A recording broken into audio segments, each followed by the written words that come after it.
آمد محمد به شاهنشهی.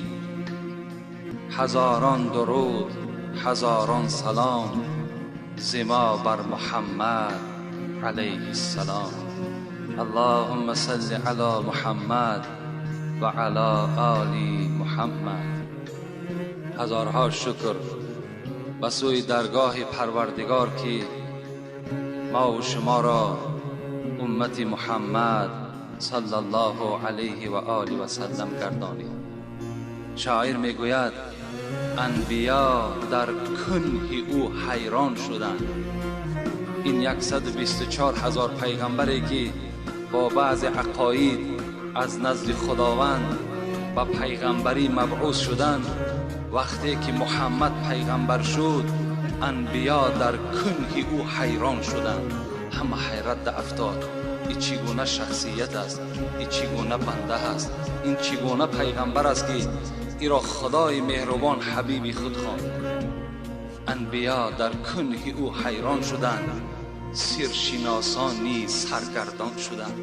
همه سرگردان شد. این چی سیر بود که خدای مهربان 1400 سال پیش در روی عالم فاشش گردانید.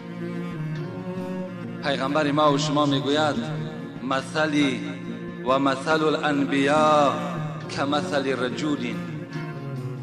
مثالی من گفته از پیغمبر و مثالی تمام پیغمبرهایی که پیش از من آمدن از حضرت آدم سر کرده به منزله یک مرد هست. بندارند فاتمها و اکملها الا موضع لبینته. پیغمبر گفته است مثال من و مثال تمام پیغمبرها به منزله یک مرد هست که یک خانه را بنا میکند. فاتمها و اکملها، تمام میکند خانه را، بیناش انجام مییابد، همه زیب و صورت و نقشه خانه پیدا میشود. الا موضع لبینه، مگر در همین قصر بنیاد کرده این مرد یک جای خالگی غیش باقی هست. فجعل الناس يدخلونها و یتعجبون منها. پیغمبر گفت وقتی این خانه را این مرد بنیاد کرد، دیگر مردها برای تماشای خانه این مرد رفتند، داخل او را تماشا کردند، ظاهر او را تماشا کردند، در تعجب افتادند. فیقولون لولا موضع لبینه، و همه گفتند چه خانه زیبایی هست مگر همین یک جای خالگی غیش. اگر غیش گذاشته شود در این خانه دیگر هیچ گپی نیست، بهترین خانه هست. پیغمبر گفتند انا موضع لبینه جئت فختمت الانبیاء. انا همون جای خالگی غیش گفت من هستم، آمدم تا که تمام پیغمبرها را مکمل بسازم. مکمل ساختن همه پیغمبرها گفت. پیغمبر ما و شما گفت این آمدن من شد. خوش به حال همه ما و شما، خوش به حال تمام پیروان محمد که در روی دنیا زندگی میکنند. خوش به حالشان. چنان پیغمبر ما و شما صاحب هستیم، چنان پیغمبری که دیلمی از ابن عباس روایت میکند که این حدیث در موضوعات علی قاری هست. اگرچه موضوعات علی قاری است لیکن حدیث موضوع نیست. دیلمی میگوید ابن عباس بر من خبر داد، این روایت از ابن عباس است که پیغمبر خدا گفت اتانی جبرائیل فقال یا محمد لولاک ما خلقت الجنه لولاک ما خلقت النار. ابن عساکر باشد باز زیاد میکند لولاک ما خلقت الدنیا. ای محمد گفته از جبرائیل خدا پیغام داد که اگر تو در اراده من آفرینیش تو نمیشد، اگر در نقشه من پیدا کردن تو نمیشد، ای محمد ما جنت نمی آفریدیم. ای محمد اگر تو در اراده ما نمیشدی ما دوزخ هم نمی آفریدیم، حتی دنیا را هم برپا نمی کردیم. همه اینها در طفیل نور تو به دنیا آمدند. الحمدلله که ما و شما روز یکشنبه جشن این پیغمبر خدا را در این مسجد جشن گرفتیم و انشاءالله چه ثوابهای زیاد را ما و شما نائل شدیم و روح پیغمبر خدا را از خودمان راضی گردانیدیم. و مقصد ما در باب حق زنها بالای شوهرها بود که زن در اسلام چه حق دارد. تا وقتی که پیغمبر خدا آمد حقهای زنها چگونه بود، یعنی دوره جاهلیت زنها چه قدر داشتند، چه قیمت داشتند. خواستم در این موضوع با شما صحبت انجام دهم، زیرا که بی نهایت سوالهای زیاد شکایت از زنها هست و از من طلب کردند که در این بابی حقهای زنها بالای شوهرها و حقهای شوهرها بالای زنها به ما صحبت کن. لیکن از بس که یک چند برادر ما از ما طلب کردند که در باب فضیلت امر معروف و نهی از منکر چی ثواب دارد و بسیار هم ضرور برای آنها بردن این کسیت بوده است، من خواستم که این صحبت امروزه را در این باب امر معروف و نهی از منکر آغاز کنم. اعوذ بالله من الشیطان الرجیم. بسم الله الرحمن الرحیم. ولتکن منکم امة يدعون إلى الخير ويأمرون بالمعروف وينهون عن المنكر وأولئك هم المفلحون. صدق الله العظیم. این آیت های مبارکه که خواندم از سوره مبارکه آل عمران است، آیت 104 این.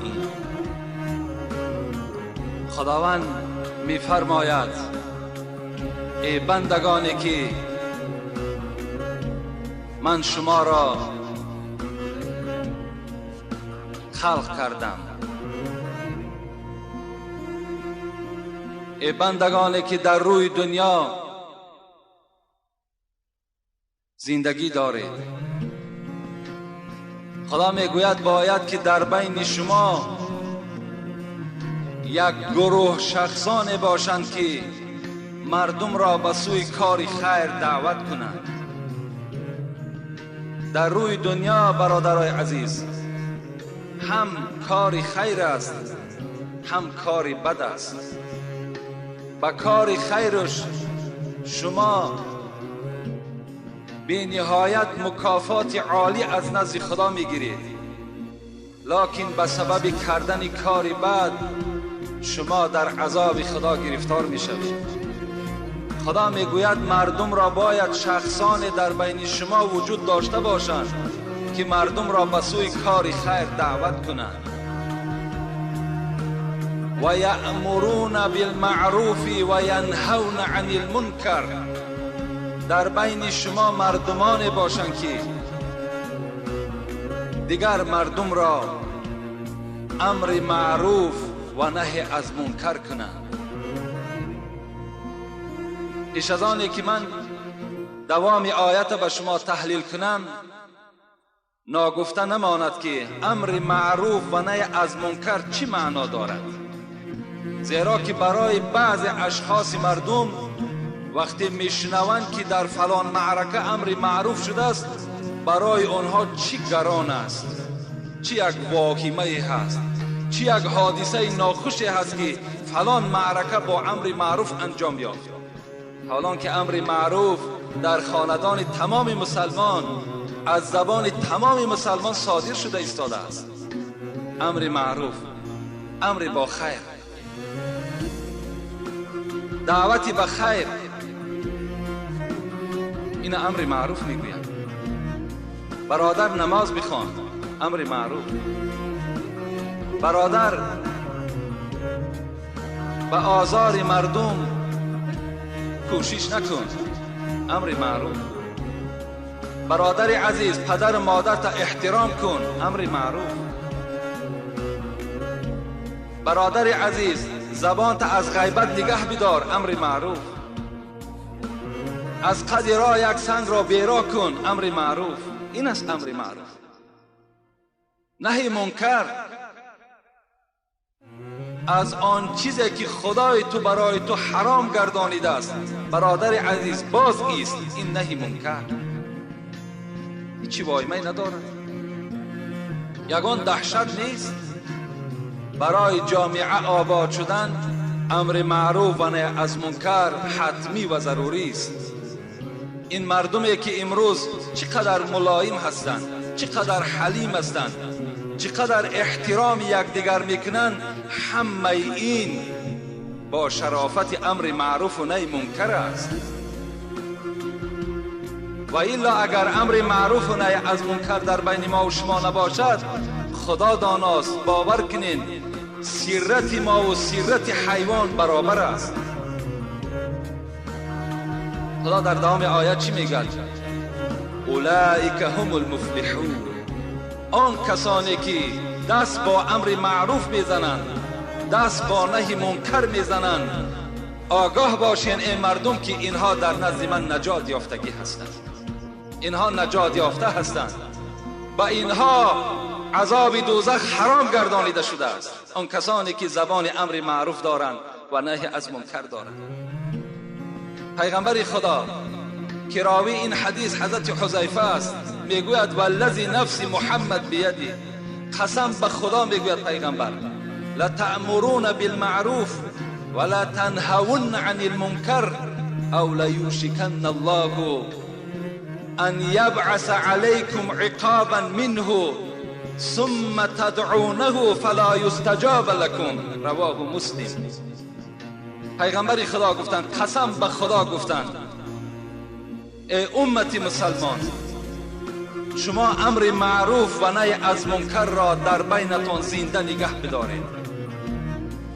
اگر در بین شما امر معروف و نهی از منکر نباشد، قسم به عظمتی خدا که گفت بالای شما عذاب خدا میریزد. بعد از آن شما دست میبردارین، خدایا این عذاب از این دیار ما، از کوچه ما، از خانه ما بردار، فلا یستجاب لکم. پیغمبر گفت دیگر خدا دعای شما را قبول نمیکنه. از این خاطر گفتم پیغمبر دائم پیوسته با امر معروف و نهی از منکر باشید. حدیث ابو هریره هست، میگوید پیغمبر خدا گفتند اذا عظمت امت الدنیا نزعت منها حیبة الاسلام.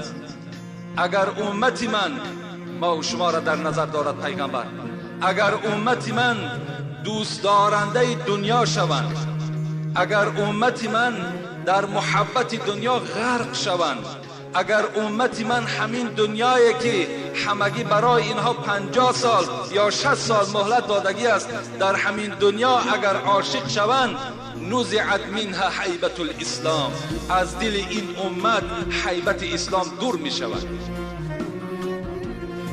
در دوام چی گفتم پیغمبر؟ و اذا تصابت امتی سقطت من عین الله. اگر امت من زبانش آلوده دشنام شود، وای به حال دشنام کننده، تو بدبخت هستی ای کسی که زبان تو به دشنام آموخته است، آشنا هست. پیغمبر گفتند کسی اگر از امت من زبانش دشنام دارد، سقطت من عین الله، وای از رحمت خدا افتیدگی است، وای از رحمت خدا ناامید باشد. در آخر گفتند و اذا ترکت الامر بالمعروف و نهی عن المنکر حرمت برکت الوحی. اگر در جامعه که، در شهری که، در جمهوری که امر معروف نباشد، پیغمبر گفتند شما دیگر فهم قرآن ده نمی روید، شما فهم حدیث ندارین، از سرزمین شما برکت قرآن خدا می بردارد. اگر در جامعه که امر معروف و نهی از منکر وجود نداشته باشد، همه این برکات، همه این پیشرفت جمهوری ما و شما، همه این کامیابی هایی که در جمهوری ما و شما می شود، همه این خاطر امر معروف و نهی از منکر است. این صدای علماست که مردم را با امر خیر دعوت میکنند. این برکات او هست.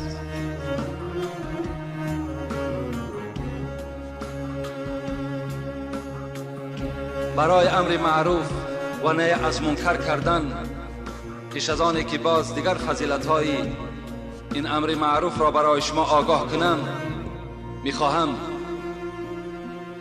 سخنهای ابولیث را برای شما تحلیل کنم. حضرت ابولیث سمرقندی که حضرت هم مفسرند هم محدثند، میگوید کیها می توانند که امر معروف کنند؟ کیها ارزنده قپیدن این میکروفون دارند؟ کیها؟ حضرت گفتند برای امر معروف و نهی از منکر انجام دادن 5 وظیفه مهم است و ضرور است. اول، علم، لأن الجاهل لا يحسن الامر بالمعروف. حضرت گفتند یکم عالم باشد، علم داشته باشد، زیرا اینکه آدمی جاهل، آدمی بی علم، آدمی نادان، امر معروفش نیک نمی شود. برای مردم در اطراف خود جمع کردن، برای یک برادر هدایت در راه راست کردن، علم در کار، علم باشد. بی علم وقتی امر معروف میکند نهی از منکر میکند، وی برادرهای در اطرافش جمع شده را قانع کردن نمیتواند و صحبت او شیرین هم نمیبراید، برای وی علم ندارد. پیغمبر ما و شما میگوید فوالله، قسم خوردن باز. پیغمبر چقدر مجبور میشدند، قسم به خدا میخوردند، حالان که پیغمبر سخن عادی گوید قسم به خدا ما قبول داریم، لیکن فوالله میگوید قسم به خدا. ای علی که بسیار عالم بودند، لأن یهدی الله بک رجلا واحدا خیر لک من حمر النعم.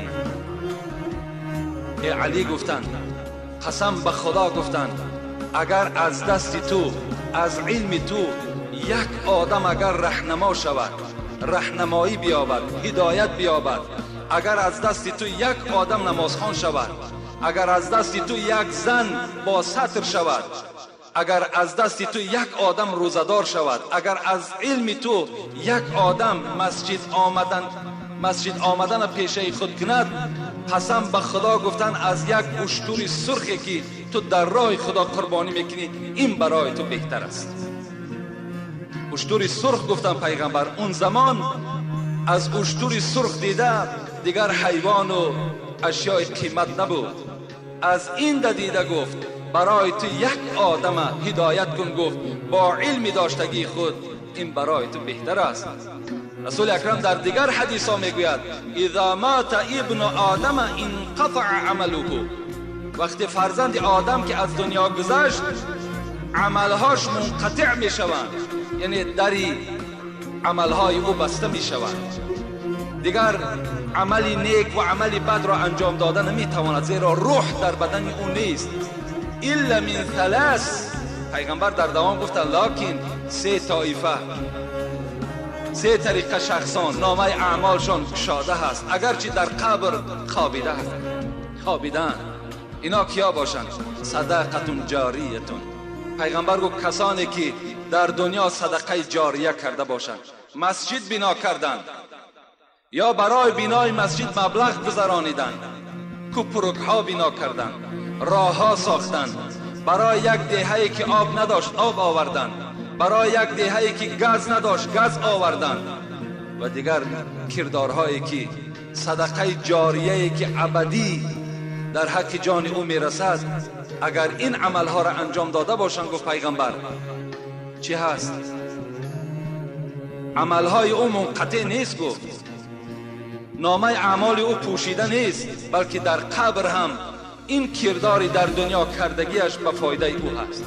دویم رسول اکرم گفتن او ولد صالح یدعو له، دویم فرزند در دنیا گذاشته باشد، فرزند عرق نوش نه، فرزند پولدار از خدا مغرور و از خدا برگشتگی نه،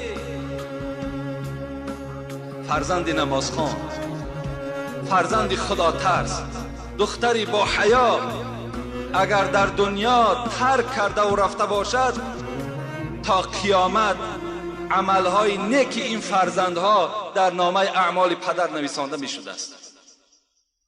رسول اکرم سوم گفتند او علم ینتفع به، عالمی که در دنیا علم داشته باشد از علم او مردم بهره برداشته باشد. کسانی که اگر از یک موعظه عالم یا از یک تعلیم عالم اگر هدایت یافته باشد، اگرچه عالم از دنیا هم که گذرد عملهای نیکی او هم در نامه اعمال عمل کننده و هم در آن عالم نویسانده می شده است. بین یکم علم، لیکن عالم هایی که اگر سکوت داشته باشند، عالم هایی که برای که مردم را احترام کنند خاموشی را پیشه خود کرده باشند، چی؟ در سنن ابو داود و ترمذی پیغمبر خدا حدیثی گفتند من سئل عن علم فکتمه الجم یوم القیامت باللجام من نار. پیغمبر گفت کدام عالمی که علم داشت لیکن در دنیا نه تعلیم داد، نه موعظه کرد، نه یک کس راهنمایی کرد، روز قیامت لجام زده می شود از لجام های آتش دوزخ.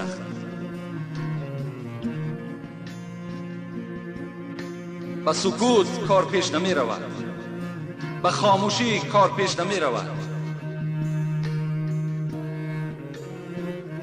دوم ابولیس یکم شرط امر معروف را گفتند که عالم باشد، علم داشته باشد. دوم گفتند حضرت که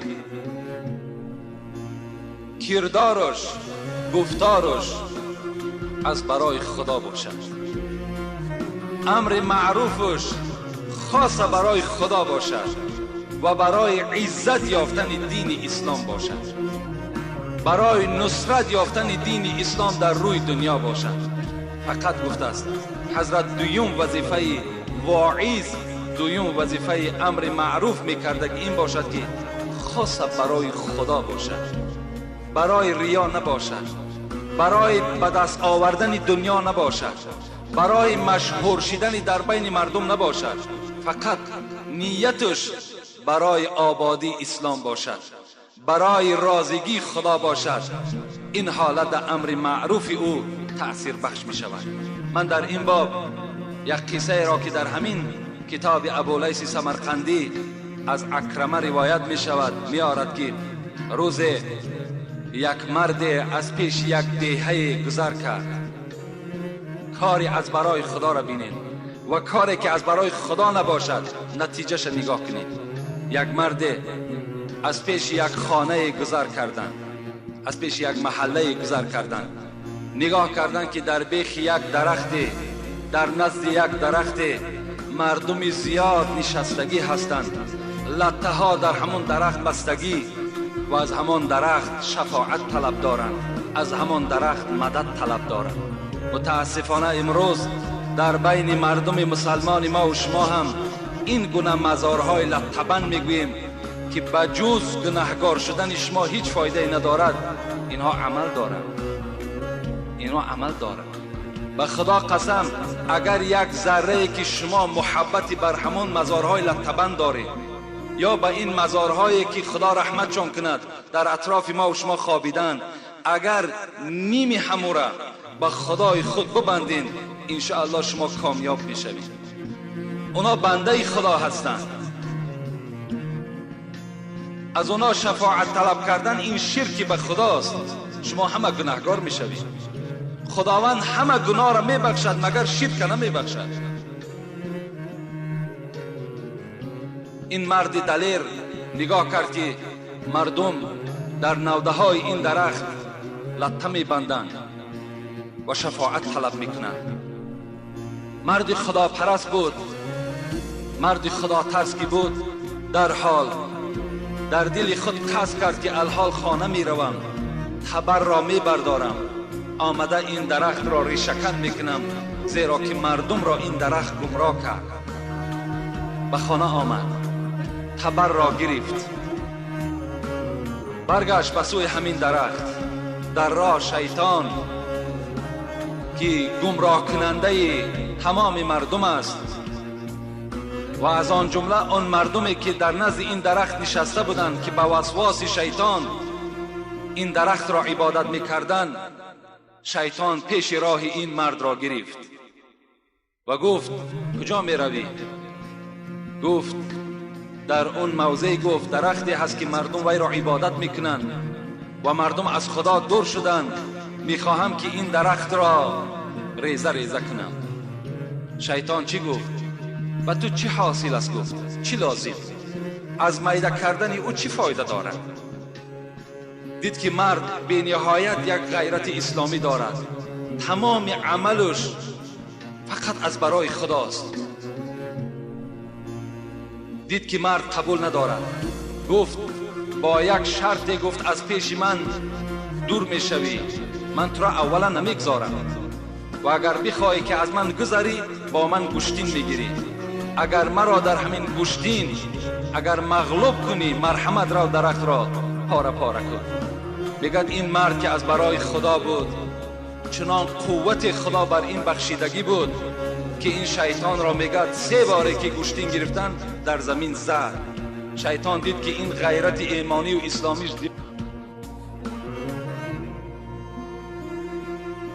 اینه.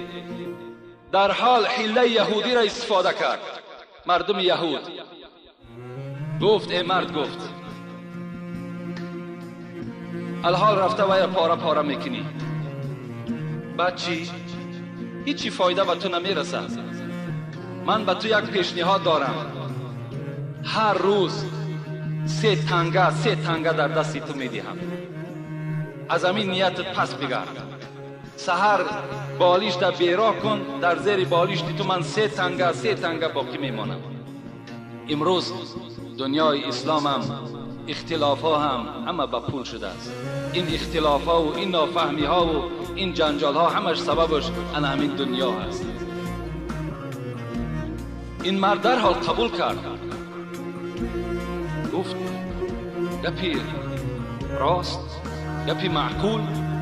پس گشت آمد سحر خیز نگاه کرد، 3 تنگه در زیر بالیش نشست، گرفت استفاده کرد. روز دیگر از بین میگه 4-5 روز گذشت. 5م روز میبردارد بالیش تا که هیچ تنگه در زیر بالیش نیست. در حال میگوید باز همون کار من انجام میتون. تبر را میگیرد، باز در راه حرکت میکند. بناگاه شیطان از پیشش بیرون میشود. میگوید کجا؟ میگوید درخت را پاره پاره میکنم.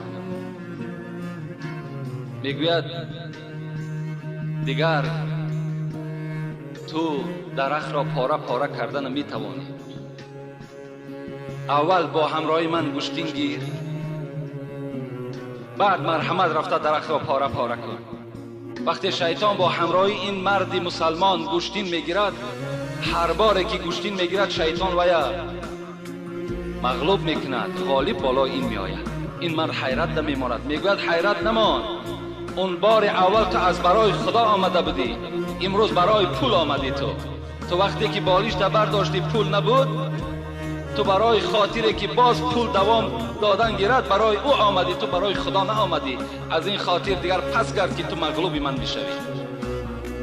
کاری که از برای خدا نباشد حاصل شو ببینید. و کسانی که برای عزت خودشان، برای به دست آوردن دنیا اگر موعظه میکنن، امر معروف میکنن، اینم پاینده نیست، اینم عاقبت آشکار میشه. دوم چیزی که حضرت ابوالعلی ذکر کردن ان همین است. سوم چی گفتن؟ سوم گفتن وقتی که شما امر معروف میکنین، وظیفه سیوم شما این است که باید که با سخن نرم، با سخن پست مردم را امر معروف و نهی منکر کنید. و قصه میارد از آیت کریمه که اعوذ بالله من الشیطان الرجیم اذهبا الى فرعون انه طغى فقول له قولا لینا لعله یتذکر او یخشی. صدق الله العظیم. خداوند با موسی و برادر او هارون فرمایش داد ای موسی، ای هارون، نزد فرعون روید، زیرا که فرعون سرکشیش از حد گذشت و گفت انا ربکم الاعلی، من خدا هستم. وقتی وی دعوای خدایی کرد، خداوند موسی و هارون سفارش داد که نزد فرعون روید، با این مردی که دعوای خدایی دارد چگونه صحبت کنید؟ فقولا له قولا لینا، با او صحبت ملایم کنید، با سخنهای نرم دعوت کنید، با سخنهای درشت، با دشنام وی را دعوت نکنید.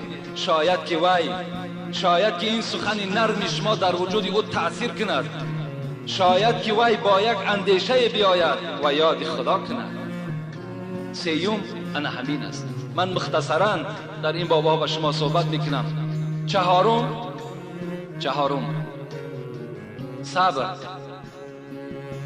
در امر معروف حضرت ابوالعیس گفتن که صبر را برای خود انتخاب کنید. صبر، زیرا باز آیت قرآن دلیل میارد. اعوذ بالله من الشیطان الرجیم، سوره لقمان، یا بنی اقیم الصلاة وامر بالمعروف وانه عن المنکر واصبر على ما اصابك ان ذلك من عزم الامور. ای فرزند من، امر معروف کن و نهی از منکر کن، لکن در امر معروف و نهی از منکر صابر باش، با صبر باش. و بعد امر معروف و نهی از منکر شاید که بالای تو چه واقعه های رخ دهد، چه عذاب ها و چه مشکلات بالای تو بیاید، لیکن اجرش هم گفتن حضرت لقمان خیلی زائد است، خیلی کلان است. پنجم چیزی که ابوالعلی ذکر کردن این است که آن کسی که امر معروف میکند و نهی از منکر میکند خود عمل کننده باشد، در سخن میگفتگی خودش عمل کننده باشد. اگر عمل کننده نباشد در زیر این آیت داخل می شود اعوذ بالله من الشیطان الرجیم یا ایها الذین آمنوا لما تقولون ما لا تفعلون کبر مقتا عند الله ان تقولوا ما لا تفعلون. سوره صف. خدا میگوید ای کسانی که دعوای ایمانداری میکنید، چرا میگوید خود نمیکنید؟ چرا مردم به امر خیر دعوت میکنید؟ چرا مردم نهی منکر میکنید لیکن خودتان اصلاح نشدید؟ کبر مقتا عند الله ان تقولوا ما لا تفعلون. خدا میگوید چه ناپسند است، چه ناخوب است، چه عذاب دهشتناک است برای آن کسانی که در دنیا امر معروف میکنند لیکن خود عمل کننده نیستند. چه عذابی هست، چه دهشتی هست، چه شرمندگی هست. رسول اکرم میگوید مثل العالم الذي يعلم الناس خيرا ولم يعمل به كمثل السراج يضيء للناس ويحرق نفسه. متفق علیه. مثل عالمی که این میکروفون در دستش است، مردم با تمام عملهای خیر دعوت میکند لیکن خودش عمل نمیکند. رسول اکرم گفتند مثل علامین چراغی که میسوزد، روشنیش مردم استفاده میکنند لیکن خودش درونسوز میشود، مثل همین است. یؤتی بالرجل یوم القیامة فتلقى بالنار. پیغمبر خدا گفت روز قیامت چندین میلیارد آدمی که جمع میشوند در محشر قیامت، یک مرد را میارند و عالم است، یک عالم میارند، فتلقى بالنار، در آتش دوزخ میپرتاینش، فتندلق اقطاب بدنه. پیغمبر گفتند و یا چگونه در دوزخ می پرتایند؟ در حالتی که روده های او بیرون از شکم او هست. روده ها در بیرون است. فیدور بها کما یدور الحمار فی الرحا. از روده هاش می کشند. مالکان دوزخ از روده های این عالم می کشند و دور می گردانند. چگونه دور؟ یدور الحمار فی الرحا. چگونه که خری که پیغمبر گفت در اطراف آسیاب دور می گردد، این عالم دور می گرداند. فیجتمع الیه اهل النار. تمام دوزخی ها از عذاب خود فراموش میکنند، در اطراف این عالم جمع بشوند. فیقول یا فلان ما لک. ای فلانی، ای عالم، ای داملا، ای خطیب، تو همان کسی نبودی اتأمر بالمعروف و تنهی عن المنکر؟ مردم امر معروف میکردی، مردم نهی منکر میکردی، آیا تو همون نیستی؟ فیقول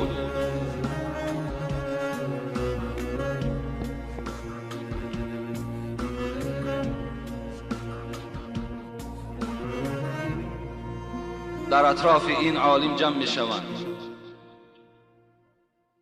و میگویند ای ملا، ای داملا، ای شخصی که تو در دنیا امر معروف نه از منکر میکردی، آیا تو همان نیستی؟ میگوید بله من همان هستم، لکن آمر بالمعروف ولا آتیه و انها عن المنکر و آتیه. لیکن من امر معروف میکردم، نهی منکر میکردم. امر معروف را میکردم لکن خودم به گفته خودم عمل نمیکردم.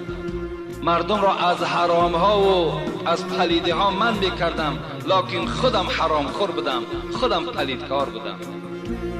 امروز جزای همون عالمی که امر معروف میکند، نهی منکر میکند لکن خودش عمل نمیکند، در روز قیامت چی شرمنده ملا هست، چی شرمنده داملا هست، چی شرمنده خطیب است. این 5 وظیفه‌ای که ابولیث سمرقندی گفتند برای آن کسانی که در دنیا امر معروف و نهی منکر میکنند، باید از این 5 وظیفه مکمل باشند، پره باشند. حضرت عایشه چی میگوید؟ میگوید بار پیغمبر خدا گفتند انه خلق کل انسان بنی آدم. تمام فرزند آدم آفریده شده است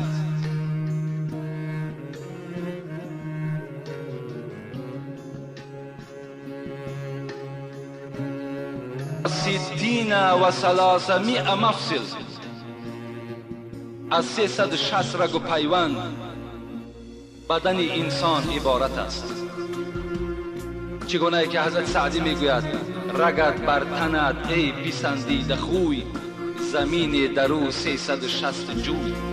آدم به منزله زمینی هست که 360 جویبار در داخلش دارد، جویبار زرداب، جویبار آب، جویبار خون و جویبار دیگر رگهایی که پر از آب هستند.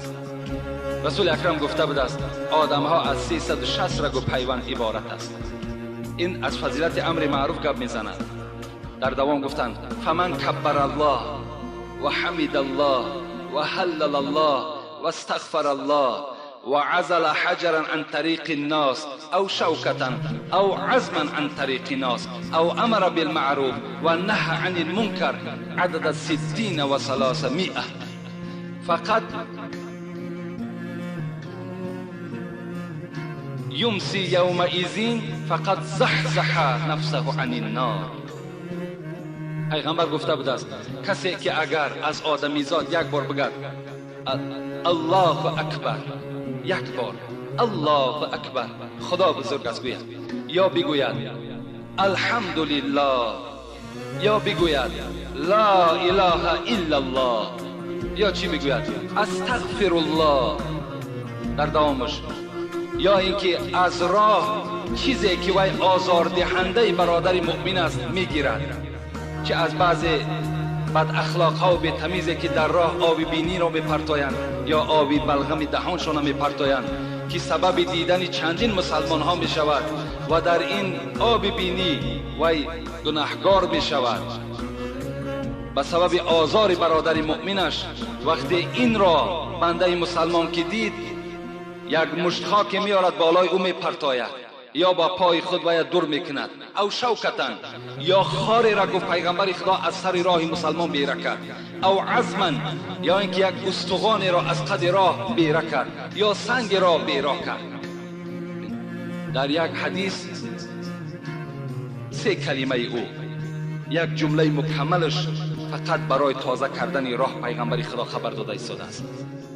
زیرا که پیغمبر خدا از این راه تازه کردن برای ما و شما چنان حدیث بیان کرده است که اگر این حدیث برای ما و شما تأثیر کننده باشد تا آخر عمر در راه هر چیزی که آزار دهنده باشد ما تازه میکنیم. پیغمبر خدا چی گفتند؟ عرضت علی اعمال امتی حسنها و سیئها. من شب معراج وقتی که در نزد من کتاب گناه ها گذاشته شد و کتاب ثواب ها گذاشته شد، من خواستم که گناه کلانترین را بیابم و ثواب کلانترین را بیابم. فوجدت فی مساوئ اعمالها النخاعة تکون فی المسجد لا تدفن. رواه مسلم. گناه کلانترین پیغمبر خدا گفتند این است که کسی در مسجد می درآید و آب دهانش را، آب بینیش را یا توف میگویم ما و شما در مسجد توف میکند. این یکی از گناه کلانترین است گفت پیغمبر خدا. کسی که اگر آب بینیش داشته نمیتواند، کسی که آب دهانش قپیده نمیتواند، برای او باید که روی مالچه باشد. میتواند انسان در داخل مسجد با روی مالچه چی بینی خدا چی دهانی خدا پاکیزه کند و گناهگار نمیشود. لیکن جورته اگر قصدن در مسجد اگر توف می اندازد یا آب بینی می پرتاید، پیغمبر خدا گفت این گناه کلانترین است. لیکن در دوام گفتند و وجدت فی محاسن اعمالها العزا یمات عن طریق الناس.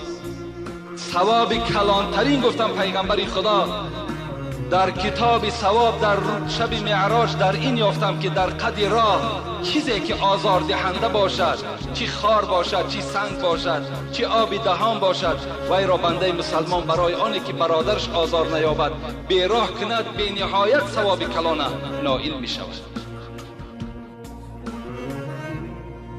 قصه منصور یادم آمد، خدا رحمت کند منصوره. وقتی میگد از دنیا میگذشت فرزندش خیرات کرد.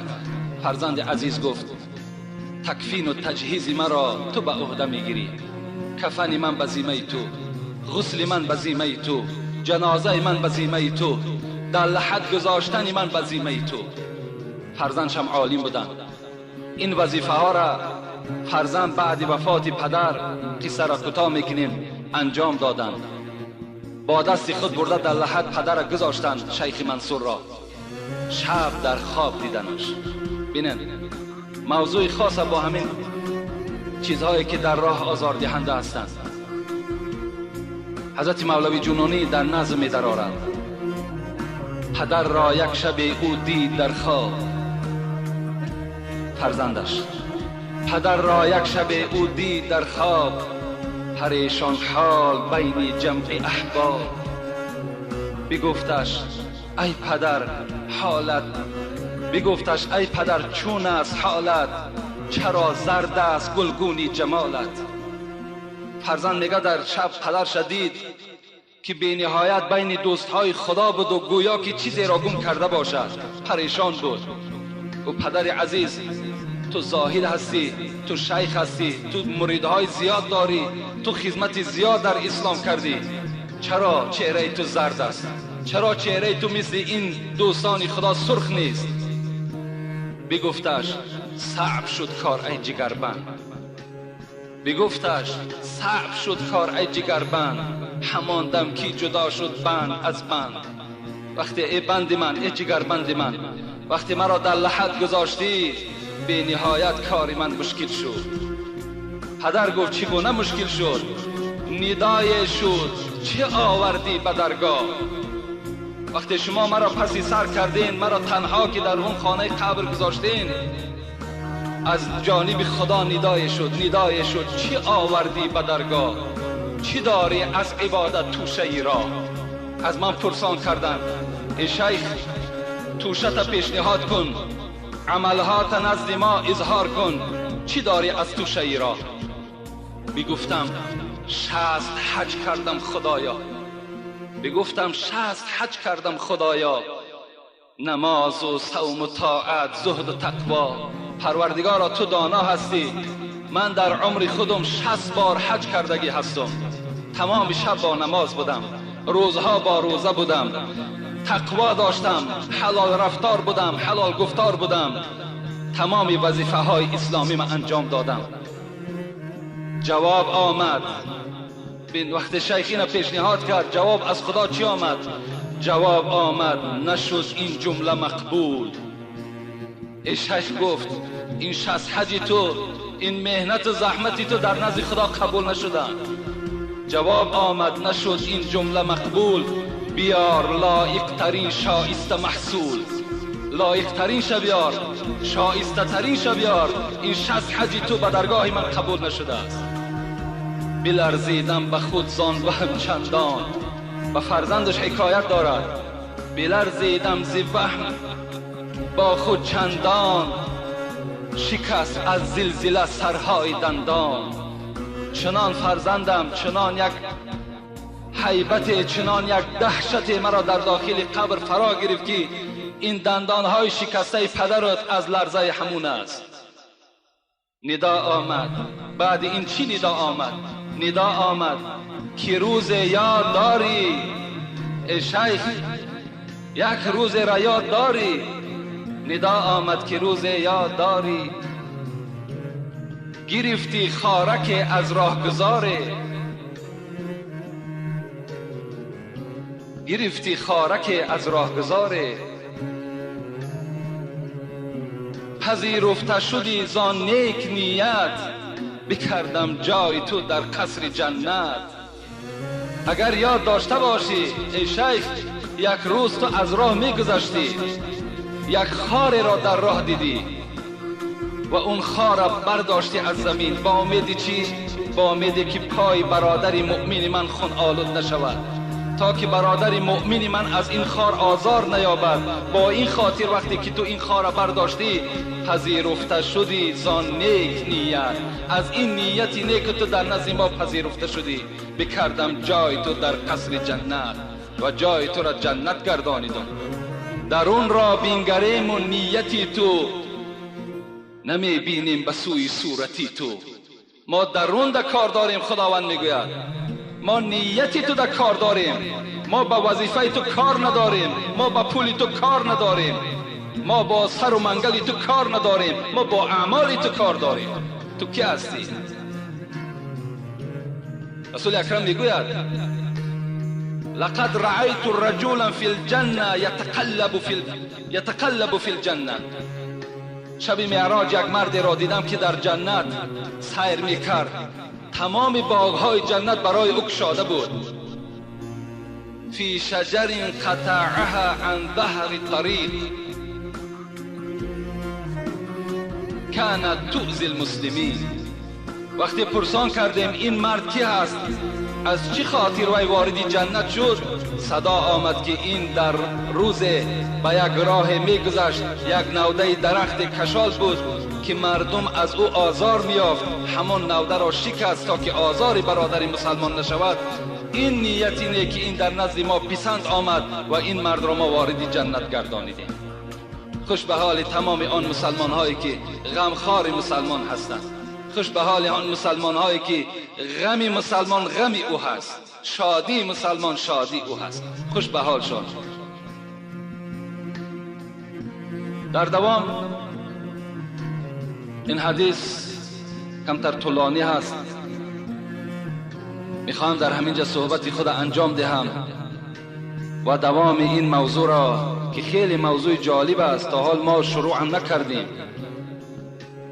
و جمعه دیگر وا بگذاریم، زیرا که در این راه دعوت یعنی راه تبلیغ، راه امر معروف، پیغمبر چه عذابها کشیدگی هستند، صحابه های او چه رنج ها دیدگی هستند. انشاءالله جمعه آینده در این باب صحبت باز مکمل تر میکنیم و امروز که باشد بر وقتتر نماز جمعه را خوانیم تا که باز مانع مهمان ها نشود و مانع جنازه نشود. خدای مهربان عاقبت همه ما و شما را به خیر بگرداند، مراد و مطلوب های ما و شما را خدای مهربان حاصل بگرداند و شما را خدای مهربان تا جمعه دیگر در حفظ و امان خودش نگه بدارد، مرادهای نیکتان خدای مهربان حاصل بگرداند و این پروردگار تاجیکستان ما را با یکی از دولت‌های پیشرفته و ترقی کرده خدای مبدل بگردان و تمام رهبریتی که بالای سر ما هست و عملهای نیکی که در پیش دارند خدایا عملهاشان نقشه‌هاشان خدای عملی بگردانی و عمرشان دراز و تنشان خدایا صحت نگه داری.